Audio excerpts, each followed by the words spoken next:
Primera de Corintios, Primera de Corintios 4:1. Lo deben considerar siervos y administradores. Así pues, tengamos, dice, los hombres por servidores de Cristo y administradores de los misterios de Dios. Ahora bien, hermanos, se requiere de los administradores que cada uno sea encontrado fiel, para que así tengamos los hombres. Pablo pide que él y los apóstoles, hermanos, sean tomados en cuenta por los corintios como servidores. Pablo tenía un verdadero problema con los corintios, porque ellos tendían a menospreciar su autoridad apostólica.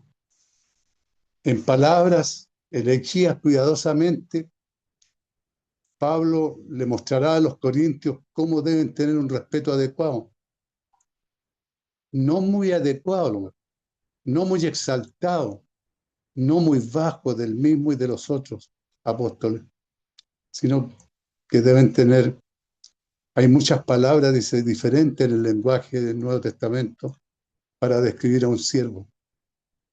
Pero aquí Pablo, hermano, usa la palabra hiperetas, la cual describe a un siervo, a un servidor de Cristo, ¿no es cierto? Subordinado, funcionando como un hombre libre. Él no usa la palabra más común para siervo, doulos, que es designada para un esclavo común, ¿ya? La palabra hiperetas literalmente significa un remero bajo, en el sentido de que alguien es un remero en un gran barco, galeón. Entonces, aunque no es la palabra más baja para siervo, ciertamente no es una posición prestigiosa, porque los remeros bajos, hermano, sirven a Cristo, el piloto maestro, ayudando a avanzar la nave de la iglesia hacia el puerto de los cielos. Ese es el objetivo del, de los maestros y de los predicadores y de todos los que entregan la palabra de Cristo, los que siguen a Cristo. Morgan, hermano, describe este remero bajo como alguien que actúa bajo dirección y no hace preguntas. Alguien que hace lo que se le dice sin pensarlo dos veces. Él hace lo que le mandan sin pensarlo. Y alguien que se reporta solamente con aquel que está sobre él, con la autoridad superior inmediatamente a él. Y administrador, además de un servidor. Pablo pide, hermano, ser considerado como un administrador, lo que era como un encargado de una casa en relación con el señor de la casa, ¿ya? El administrador era un esclavo, pero en relación con los otros esclavos, ¿no es cierto? El administrador era un señor sobre los otros esclavos. El administrador era el ayudante del señor para regular las preocupaciones de la familia, del hogar, ¿no es cierto? Para proveer comida para la casa, ver que se sirviera en tiempo y forma y en cantidades apropiadas. Él recibía todo el dinero, gastaba lo necesario para el mantenimiento de la familia y llevaba cuentas exactas, por las cuales estaba obligado a presentar a sus señores en ciertos tiempos las cuentas. Tenía que rendirle cuenta cada cierto tiempo a sus amos y administradores, dice Pablo, de los misterios de Dios. Administradores de los misterios de Dios tienen que ser. ¿Qué administraron Pablo y los otros apóstoles de Dios, hermanos, mientras predicaron en Corintios y en tantos lugares? Entre otras cosas, ellos eran administradores de los misterios de Dios. Ellos administraban en el sentido de preservar y proteger, y dispensaban en el sentido de distribuir la verdad de Dios. que es lo que a nosotros nos interesa. Cuando Pablo escuchaba críticas acerca de su estilo o modales, él podría simplemente, hermanos, preguntar, ¿te di la verdad? Como un buen administrador, eso es lo único que realmente le importaba, entregar bien la verdad, ¿ya? Correctamente. Se requiere de los administradores que cada uno sea encontrado fiel. Para los administradores lo importante era la fidelidad. Tenían que ser manejadores eficientes sobre los recursos del Señor. Un administrador nunca poseía propiedades o recursos con los que trataba. Él simplemente los manejaba para su Señor y tenía que manejarlos fielmente. El versículo 3, 4 y 3 nos habla ser siervos de Dios. Solo respondemos a Él, no a otro. Solo le respondemos a Dios, a nadie más. Yo en muy poco tengo el ser juzgado por vosotros, dice Pablo, o por tribunal humano, y ni aún yo me juzgo a mí mismo, porque aunque de nada tengo mala conciencia, no por eso soy justificado. A pesar de todo, Pablo nos encontraba, hermanos, que era justificado, pero el que me juzga, dice, es el Señor, no los hombres. Lo mismo tenemos que pensar nosotros. Nosotros no nos va a juzgar el hombre, nos va a juzgar Cristo, Jesús. Él es nuestro juez, justificado por el que me juzga, que es el Señor. Así que no juzguéis nada antes de tiempo. ¿Hasta cuándo? Hasta que venga el Señor, el cual aclarará también lo oculto de las tinieblas y manifestará las intenciones de los corazones. Y entonces cada uno, hermano, recibirá su alabanza de Dios. Cada uno recibirá su alabanza. Yo en muy poco, dice Pablo, tengo el ser juzgado por vosotros. Pablo insiste que la baja estima de ellos hacia él le importa solo un poco. Lo que Dios juzga es lo importante. El que me juzga es el Señor, repite Pablo. ¿Puede o debería cada cristiano hoy en día, hermano, tener la misma actitud? ¿Podríamos nosotros hoy día tener la misma actitud? ¿Ah? Y decir a mí el que me juzga es Cristo, no las personas. ¿Qué es lo importante?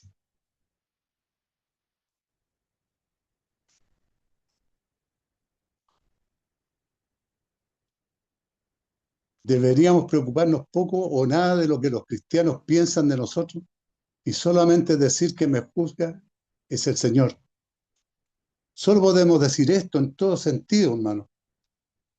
Porque ¿a qué se refiere Pablo si somos apóstoles y los corintios afirmaron que Pablo no los puede juzgar y que ellos deben simplemente esperar el juicio de Dios? Pablo les recordará, hermano, que Él es un padre para ellos y tiene el derecho de corregir su actitud. Y Pablo les explica, ni aun yo juzgo a mí mismo, incluso nuestra estimación de vosotros mismos es usualmente equívoca. Somos casi siempre muy duros o muy blandos con nosotros. Y Pablo reconoce esto y por tanto suspenderá el juicio incluso sobre sí mismo. No hará juicio de él tampoco. Al final el que me juzga es el Señor, dice Pablo. Porque aunque de nada tengo mala fama, mala conciencia, no por eso soy justificado. Pablo reconoce que él no está en un estado perfecto, hermano. No está en un estado perfecto. Él solamente se va a encontrar perfecto cuando Dios lo juzgue de justificación o inocencia, solo porque su conciencia estaba limpia. Pablo sabía que su justicia venía de Jesús, no de su propia vida. A pesar de que llevaba un camino piadoso, ¿no es cierto? Pero él tenía que esperar ser juzgado, pero por Cristo, no por los hombres. Así que no juzguéis nada antes de tiempo. Es como si Pablo estuviera diciendo, ustedes, corintios, actúan como jueces en eventos atléticos, calificados para dar algunos trofeos y enviar al resto como perdedores. Pero Jesús es el único juez y tú estás juzgando antes de que se terminen los eventos, el cual aclara también lo oculto, hermano, de las tinieblas y manifestará las intenciones de los corazones. Porque cuando Jesús juzga, será de acuerdo con los motivos del corazón, no la acción externa. Esta, hermano, es otra razón por la cual el juicio humano es con frecuencia equivocada. ¿Y por qué Pablo se siente libre de hacer caso omiso del duro juicio de los cristianos corintios hacia él mismo? Cada uno recibirá su alabanza de Dios, dice Pablo. Pablo sabía, hermano, que tenía algo de alabanza de parte de los cristianos corintios, pero eso no le preocupaba a Pablo. Él sabía que había un día por venir cuando nuestra alabanza vendría de Dios y no de los hombres. Eso es lo que le importaba a Pablo. Había un reproche sarcástico al orgullo corintio. El versículo 4 al 6 nos explica la aplicación más general de las palabras de Pablo. Por esto, hermano, dice, no he presentado como ejemplo en mí y en Apolo por amor de vosotros, para que nosotros aprendáis a no pensar más de lo que está escrito. No podemos pensar más allá de lo que está escrito en la Biblia, hermano. No podemos pensar más allá de lo que está escrito en la Biblia. No podemos adelantarnos a los tiempos. Por eso Pablo dice, nosotros aprendáis a no pensar más de lo que está escrito. No sea que por causa de uno os envanezcáis unos contra otros. Los he presentado como ejemplo, dice Pablo. En los primeros pocos versículos de este capítulo, Pablo habló de los apóstoles como siervos y administradores, hermano. Él no quiere decir esto en una forma literal, sino figurativa.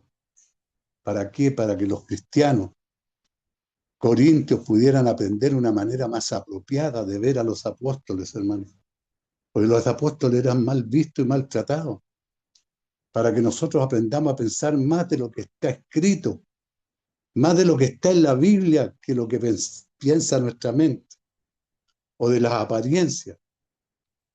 Pablo espera que su escrito ayude a los cristianos de Corintios a aprender a mantener su pensar bíblicamente, hermano, y no usar estándares más allá de la palabra de Dios para juzgarle los otros o a los otros apóstoles.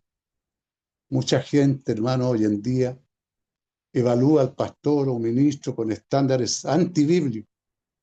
Ellos lo juzgan por las bases de su humor o su valor de entretenimiento, su apariencia o su habilidad en el mercado y venta. Pero eso no es pensar más allá de lo que está escrito. En el sentido de que Pablo se refiere aquí, es pensar más de lo que está escrito. Al juzgar así a los pastores, a los predicadores, ¿no es cierto? Es pensar más allá de lo que está escrito. En un sentido más amplio, es una lección importante no pensar más de lo que está escrito. Debemos abocarnos a lo que está escrito en la palabra de Dios. Eso es lo que Pablo nos insiste. Ahí es donde tenemos que preocuparnos y ahí es donde tenemos que buscar. Debemos tomar cada paso nuestro de las escrituras. Antes algo era considerado bíblico si venía en la Biblia. Hoy la gente, hermano, dice que cosas son bíblicas si no se pueden encontrar un versículo que lo condene específicamente. O sea, puede decir cualquier cosa y dice, no, la Biblia no dice esto, pero esto es estar más allá de lo que está escrito. Esto es pensar más de lo que está escrito, ¿ya? Nosotros tenemos que preocuparnos de hacer, hablar, predicar de lo que está escrito, no más allá. de lo que está escrito. No sea que por causa de unos os envanezcáis unos contra otros, dice Pablo. Cuando los cristianos de Corinto estaban usando estándares antibíblicos para juzgar a los apóstoles, ellos podían fácilmente, hermano, querer a uno detestar al otro basado en estándares malos. Pero si ellos aprendieran a no pensar más allá de lo que está escrito, ellos o nosotros en estos tiempos, ¿no es cierto? Ellos no estarían orgullosos de tomar algún lado detrás de ciertos apóstoles, como en 1 Corintios 3:4, 1 Corintios 4:7. Tres preguntas para humillar al orgulloso. ¿Por qué? ¿Quién? ¿Por qué? ¿Quién te distingue o quién tienes que no hayas recibido? Y si lo recibiste, ¿por qué te glorias como si no lo hubieras recibido? Esas son las tres preguntas que Pablo le hace a los corintios. ¿Quién te distingue? ¿O quién es que no hayas recibido? Y si lo recibiste, ¿por qué te glorias como si no lo hubieras recibido? ¿Ya? Dice Pablo, el estado inflado de los cristianos corintios significaba que había un problema de orgullo, aunque el orgullo era evidente en los bandos alrededor de los diferentes apóstoles. Los bandos no eran problema, tanto como el orgullo era el problema. Pablo señala su corazón orgulloso con tres preguntas. ¿Por qué? ¿Quién te distingue? Si hay una diferencia entre nosotros es por lo que Dios ha hecho en nosotros. Así que no hay razón para el orgullo. ¿O qué tienes que no hayas recibido? Si todo lo que tenemos ha venido de Dios. Así que no hay razón, hermanos, para el orgullo. ¿Por qué te glorias? Le dice Pablo, como si no lo hubieras recibido. Si lo que tienes espiritualmente es un don de Dios, que te glorias en ello como si fuera tu propio logro. Y no hay razón. Pablo dice, no hay razón para este orgullo. Autojactarse. Estas tres preguntas deben motivar otras preguntas en mi corazón. ¿Realmente le doy crédito a Dios por mi salvación? ¿Vivo como un espíritu de gratitud humilde al ver que he recibido a Dios? ¿Qué le puedo dar a Él yo? ¿Qué le puedo dar a Dios? Agustino, hermano, usaba este texto a menudo al proclamar la depravación total del hombre en contra de los pelagianos. Él sabía que eso enseñaba que no hay nada bueno en nosotros, excepto lo que hemos recibido de Dios. El versículo 4 al 8 nos dice reproche sarcástico de Pablo. Pablo les pregunta y le dice, ¿ya estáis saciados? ¿Ya estáis ricos? Si nosotros reinás y reinases para que nosotros reinásemos, también juntamente con vosotros, porque pienso según Dios nos ha exhibido a nosotros, los apóstoles, como postreros, como sentenciados a muerte, pues hemos llegado a ser espectáculo al mundo, a los ángeles y a los hombres.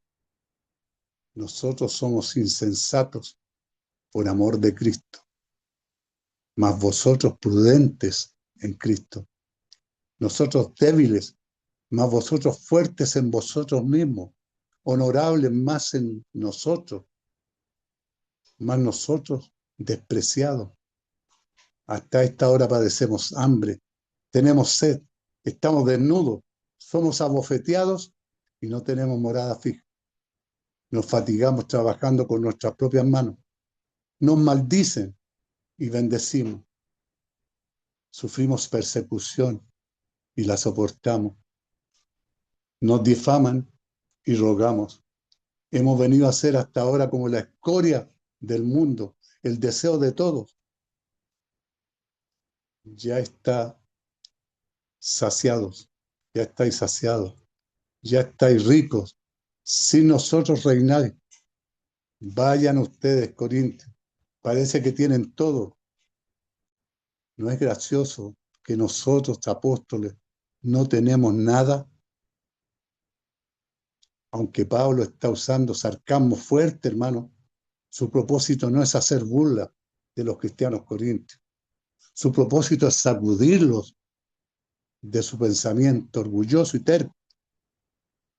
Él se estaba riendo con risa santa y, sin embargo, con desprecio absoluto por lo que habían estado haciendo. Y ojalá reinase, y le dice Pablo.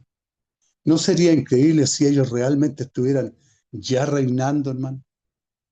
Entonces Pablo reinaría también juntamente con ustedes. Dios nos ha exhibido en lugar de estar saciados y ricos y reinando como realeza. Los apóstoles fueron mostrados en un humillante espectáculo al mundo. Los cristianos de Corintio, hermano, se miraban a sí mismos demasiado alto, mientras Dios ha exhibido a los apóstoles tan bajo. La imagen del versículo 9 es el Coliseo, el desfile de un general romano, hermano. Mostró a sus ejércitos, primero después el botín, y al final de la procesión los cautivos, derrotados, quienes serían condenados a morir en la arena. Y justo antes de ir a la arena, los gladiadores debían decir morituri. Salutamos. Los que vamos a morir te saludamos. Por tanto, Pablo saluda a los cristianos corintios. La palabra espectáculo es teatrón, de la cual tenemos nuestra palabra teatro, ¿ya? Teatrón, de ahí viene la palabra que usamos como teatro. Cuando Pablo dice que hemos llegado a hacer espectáculo al mundo, él está hablando, hermano, de cómo los apóstoles han sido humillados públicamente. Este tipo de humillación era el mayor horror al orgullo de los cristianos en Corintio. Los cristianos corintios tenían dos problemas. Ellos estaban orgullosos de su propia espiritualidad y ellos estaban de alguna forma avergonzados de Pablo por causa de su debilidad y estado humilde. Pablo está tratando de apuntar a ambos problemas, hermano. Nosotros somos insensatos por amor de Cristo, les dice Pablo, mas vosotros prudentes en Cristo. Contraste tras contraste. Pablo sarcásticamente muestra cuán loco es para los corintios pensar que ellos son espiritualmente más privilegiados o bendecidos o dotados que lo que son los apóstoles. Padecemos hambre, les dice Pablo. Tenemos sed. La descripción que hace Pablo de su propio ministerio, hermano, se enfoca en la depravación y humillación. Estas eran las cosas que los cristianos corintios en su orgullo querían evitar a toda costa. Hoy la iglesia es pesada con esta misma actitud de los cristianos en Corintio. Ellos estaban preocupados acerca de su imagen de éxito y poder en el mundo. Y muchos de ellos, hermanos, despreciaban a Pablo y a los otros apóstoles porque ellos no mostraban esa imagen. Hoy en día no hay escasez de ministros que quieren mostrar la imagen de éxito y poder del mundo, ni escasez de cristianos que valoran en sus ministerios o en sus ministros. Nos fatigamos trabajando con nuestras propias manos. Pablo, los corintios, en su amor por la sabiduría griega, adoptan la idea griega de que el trabajo manual era solo para los esclavos, hermano. Eso los ofendería que uno de los apóstoles de Dios trabajara con sus propias manos. Lo que hacía Pablo, Pablo hacía red. Nos difaman y rogamos. Pablo está diciendo que cuando fue calumniado, los apóstoles alcanzarían la amabilidad de aquel que habló en contra de ellos. Esto era ofensivo. Para el ideal de los griegos, ellos pensaban que un hombre era un cobarde si lo calumniaba y no se defendía. El desecho de todos. Algunos griegos antiguos tenían la costumbre de arrojar cierta gente sin valor al mar durante el tiempo de plagas o hambre, diciendo: sea nuestra escoria las víctimas. Eran llamadas de rapado en la creencia de que quitarían la culpa de la comunidad.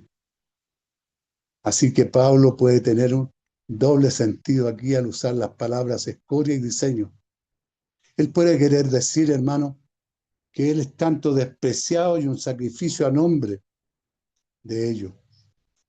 Es un poco vergonzoso leer la descripción de Pablo de su ministerio mientras se trabaja en una buena computadora y rodeado de cientos de libros, y especialmente sabiendo cuánto me gustaría tener el respeto y admiración del mundo. Pero Pablo no tenía eso. No tenía el computador, ni estaba rodeado de ninguna cosa especial, ni libros, ni nada. Él predicaba lo que a él le habían enseñado cuando fue arrebatado al tercer cielo. Eso es lo que él predicaba. Después de todo, piensa en el currículum de Pablo, hermano. Rebotado de la iglesia en iglesia, corrido de varios pueblos, acusado de comenzar disturbios, raramente apoyado por el ministerio, arrestado y puesto en prisión muchas veces. ¿Quién quiere contratarlo? ¿Hay alguien que quiera contratar a Pablo con este currículum? Nuestro problema, hermano, es que a menudo queremos un término medio, un poco de popularidad, un poco de reputación, pero también la unción de Dios. Queremos el poder sin costo. Dios nos ayude a escoger el camino de Pablo. La advertencia y el reto de Pablo en 1 Corintios 4:14. Pablo, hermano, afirma su derecho a corregir como un padre. Yo escribo esto para avergonzaros, sino para amonestaros como a hijos míos amados, porque aunque tengáis 10.000 años en Cristo, no tendréis muchos padres, pues en Cristo Jesús yo os engendré por medio del Evangelio. Por tanto, os ruego que me imitéis. Por esto mismo os envío a Timoteo, que es mi hijo amado y fiel en el Señor, el cual os recordará mi proceder en Cristo, de la manera que enseño en todas partes y en todas las iglesias, para avergonzaros, para amonestaros, con sarcasmo. Pablo sabe que los cristianos corintios podían estar muy avergonzados. Él quiere que sepa que su propósito no es hacerlos sentir avergonzados, sino advertirles de un peligro, hermano, espiritual, el orgullo, porque aunque tengáis 10.000 años, le dice, el ayos es un upadagogo, un guardián o esclavo, guía que escoltaba a los muchachos y hacia la escuela, y quien sobrevisaba su conducta en general. El año tenía autoridad legítima, pero ciertamente no como un padre. Pablo, un lugar único de autoridad y liderazgo entre los corintios, no solo porque él fue el padre de la iglesia misma de Corintios. Yo os engendré, les dice Pablo, por medio del Evangelio, sino también por su autoridad apostólica, hermano. Nosotros no tenemos autoridad apostólica como esta. Llevar a alguien a Cristo no te da una autoridad especial sobre su vida, pero te da una relación especial con ese que llevaste a Cristo. Os ruego que me imitáis. La primera reacción de muchos corintios, hermanos, cristianos, probablemente sería horror. Imitarte a ti, Pablo.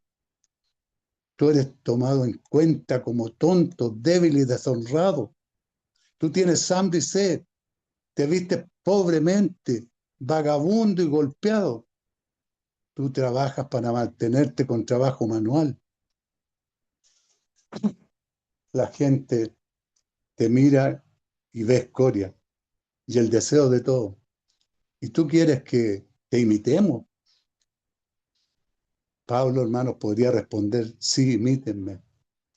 Pero por todas estas dificultades, pero a pesar de ellas, y a menudo a causa de ellas, la gloria y el poder de Jesucristo brillaban a través de mí, dice Pablo, debido a que no había impresiones en ese entonces. Pablo no podía solamente repartir Biblias, hermano. La gente tenía que aprender el Evangelio a través de ver su vida. Quizás esto no era tan malo después de todo. He enviado a Timoteo. Timoteo parecía ser el jefe solucionador de los problemas de Pablo, hermano. A menudo siendo enviado a iglesias problemas. El versículo 18 al 21 nos dice, ¿cómo quieren que vaya a ustedes? Mas algunos están evangelizados, envanecidos, como si yo nunca hubiera de ir a vosotros, pero iré pronto a vosotros, si el Señor quiere y conociere no las palabras, sino el poder de los que andan envanecidos, porque el reino de Dios no consiste en palabras, sino en poder. ¿Qué queréis? ¿Iré a vosotros con vara o con amor y espíritu de mansedumbre? Mas algunos, les dice Pablo, están envanecidos, como si yo nunca hubiera de ir a vosotros. Algunos cristianos corintios, hermanos, eran tan arrogantes que pensaban que Pablo estaba asustado de ir a verlo. Cuando pensaron que Pablo les tenía miedo, hizo que sus corazones aún más orgullosos. No las palabras, sino el poder de los que andan envanecidos, les dice Pablo. Aquellos entre los cristianos corintios que le encantaban las palabras elevadas y la imagen de éxito que tenían sus palabras, pero Pablo tenía el verdadero poder evangelio. La prueba final de la sabiduría es el poder, la palabra de la cruz. No solo tiene poder de iluminar, hermano, mentalmente, sino también de salvar moralmente. Pero esencialmente Pablo trataba de romper la burbuja de estas bolsas infladas de gas que tenían los corintios. Estaban llenos de orgullo. Esa es la burbuja que Pablo quería reventar.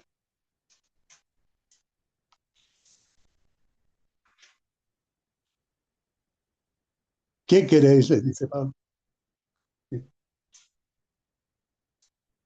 En su lado de la cancha, Juan Carlos parece. Juan Pablo quería viniera a ellos.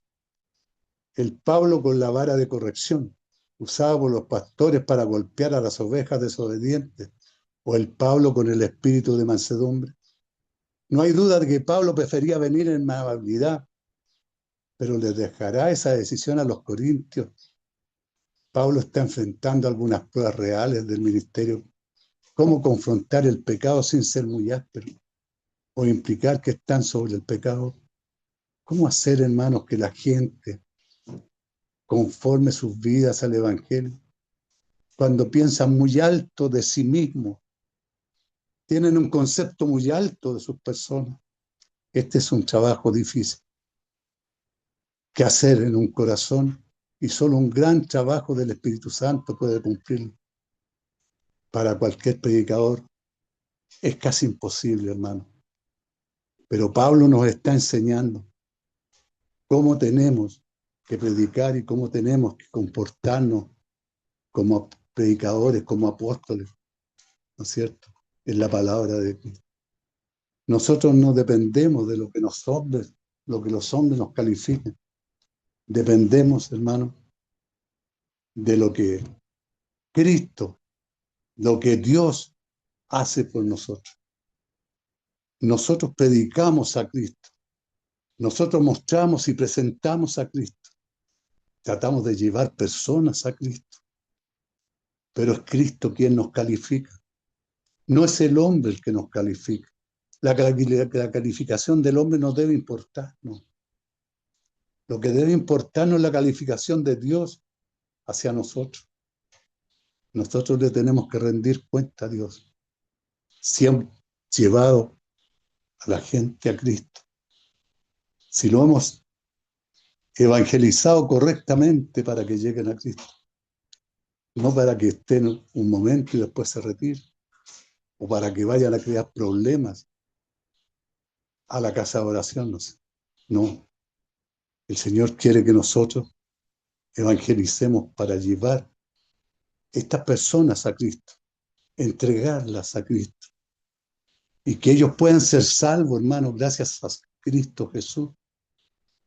Si nosotros estábamos muertos en delitos, en pecados, Cristo murió en la cruz y nos sacó de la tumba donde estábamos sepultados, porque estábamos muertos, para traernos a la vida, para regalarnos una nueva vida por gracia. Algo que no merecíamos, Cristo murió en la cruz para darnos a nosotros, hermano. ¿Cómo no dar gracias? ¿Cómo no estar todos los días clamando al Señor? Que Dios les bendiga, hermano.